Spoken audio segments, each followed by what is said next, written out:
Dans cette activité, nous allons étudier et tracer des L-systèmes. Un L-système est composé d'un mot de départ et d'une ou plusieurs règles de transformation. Alors le biologiste Aristide Lindenmayer a inventé les L-systèmes pour pouvoir modéliser la croissance des plantes et le développement des bactéries. Alors voici quelques images obtenues quand on trace un L-système.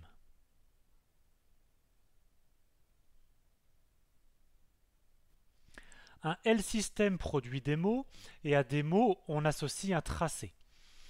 Dans un L-système, on a aussi des règles de remplacement, donc on remplace des lettres de notre mot par d'autres lettres, et donc on obtient des mots de plus en plus compliqués par itération, et donc des dessins de plus en plus compliqués.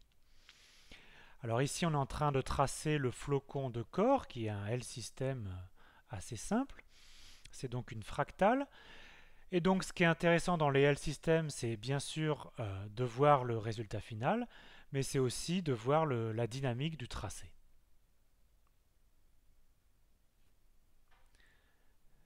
Voici le tracé du mot d'un L-système après 3 itérations.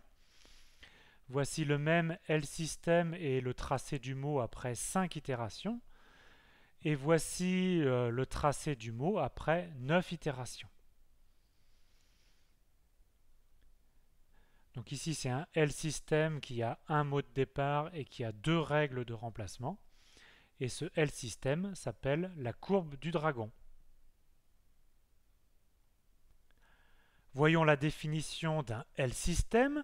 Un L-système, c'est tout simplement la donnée d'un mot de départ et d'une ou plusieurs règles de remplacement. Alors voyons un exemple. Le mot de départ ici, c'est BGADB. Et la règle de remplacement, c'est que A est transformé en ABA.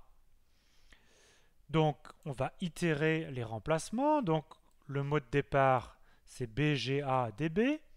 Et donc, à chaque fois que l'on trouve A dans ce mot, eh bien, on va le remplacer par ABA. Et donc, on obtient le mot BG, ABA, DB. Et on recommence. Ça, c'était la première itération. On repart du mot qu'on vient d'obtenir. Et chaque fois qu'on trouve A, on le remplace par ABA. Donc ici, dans le mot qu'on vient d'obtenir, il y a 2 A. On le remplace chacun par ABA et on obtient le mot qui est ici BGAB, AB, AB, ADB. Ça, c'était la seconde itération et maintenant on part du mot obtenu et on re-remplace les A et on obtient un mot encore plus long, etc.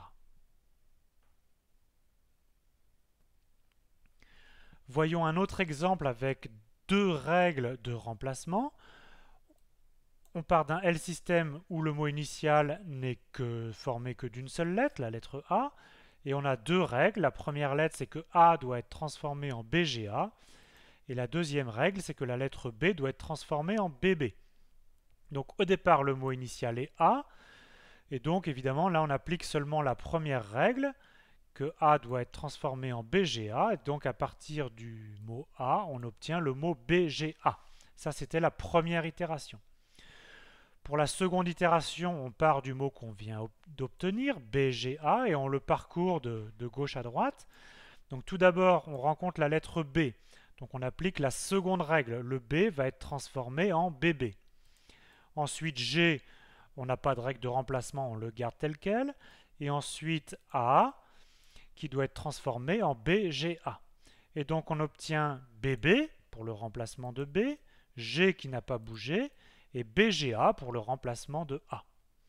Ça, c'était la seconde itération. Et maintenant, la troisième itération, on va obtenir BB, BB, G, BB, G, B, G, A. Et etc. On obtiendrait des mots de plus en plus longs comme ça.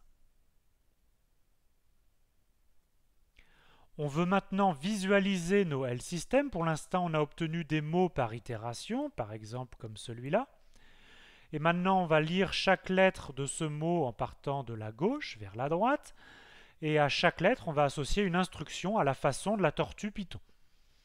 Alors, la lettre A ou bien la lettre B va correspondre à avancer en traçant d'une certaine longueur qu'on fixe. La lettre G va correspondre à tourner vers la gauche sans avancer, donc on pivote vers la gauche. La plupart du temps, ce sera de 90 degrés.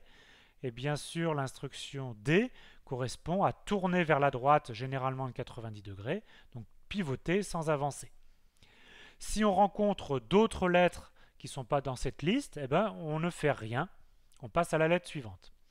Donc voyons l'exemple à quoi correspond le tracé de ce mot-là.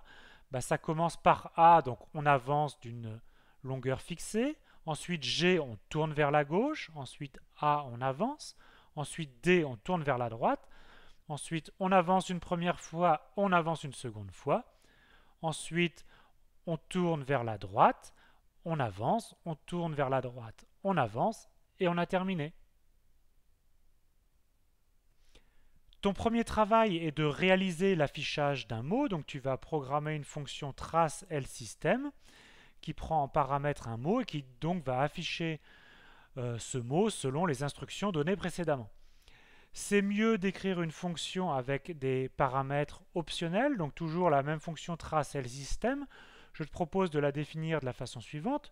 Bien sûr, tu as toujours besoin du paramètre mot, mais le tracé dépend d'un angle, et comme la plupart du temps l'angle sera de 90 degrés, je te propose de le donner comme argument optionnel avec la valeur par défaut 90. De même, on veut afficher un tracé plus ou moins grand, et donc on a un paramètre échelle qui par défaut vaut 1, mais qu'on pourra changer si on en a besoin. Donc maintenant, comment est-ce que tu vas appeler ta fonction? Tu peux l'appeler tout simplement par trace LSystem qui dépend que de mots. À ce moment-là, l'angle sera l'angle par défaut de 90 et l'échelle sera 1. Si tu veux tracer ce mot avec un autre angle, il suffit à ce moment-là de repréciser la nouvelle valeur de l'angle. Et si tu veux changer l'échelle, il suffit de repréciser la nouvelle échelle. Tu peux bien évidemment changer et l'angle et l'échelle.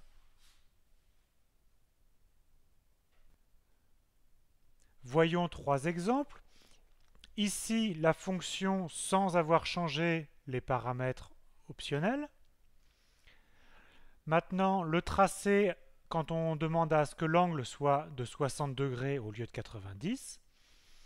Et maintenant, le tracé avec une échelle double.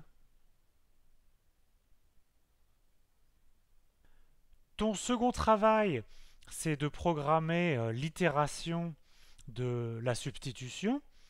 Donc tu dois programmer une fonction itérer LSystem qui en paramètre prend tout d'abord le mot de départ et ensuite la règle de substitution.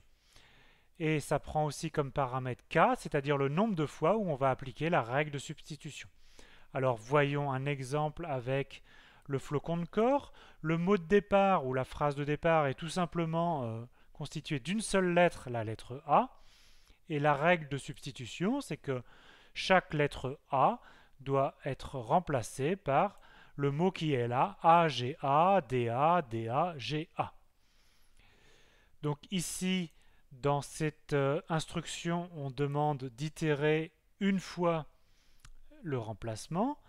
Ici, on demande de l'itérer 2 fois et ici de l'itérer 3 fois. Alors, voyons ce que cela donne. Donc, voici le rappel du mot de départ qui est A et de la règle de remplacement. Une lettre A est remplacée par ce mot-là. Donc, première itération, en partant du mot de départ A, on obtient A, GA, DA, DA, GA, bien sûr. Maintenant, seconde itération, c'est-à-dire qu'on repart de ce qu'on vient d'obtenir et on remplace chacun des A par le mot substitué.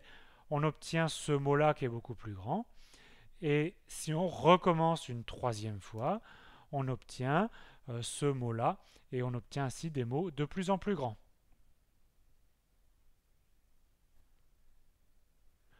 Voici un LSystem qui s'appelle la courbe de Gosper qui a deux règles. Là, l'angle est de 60 degrés.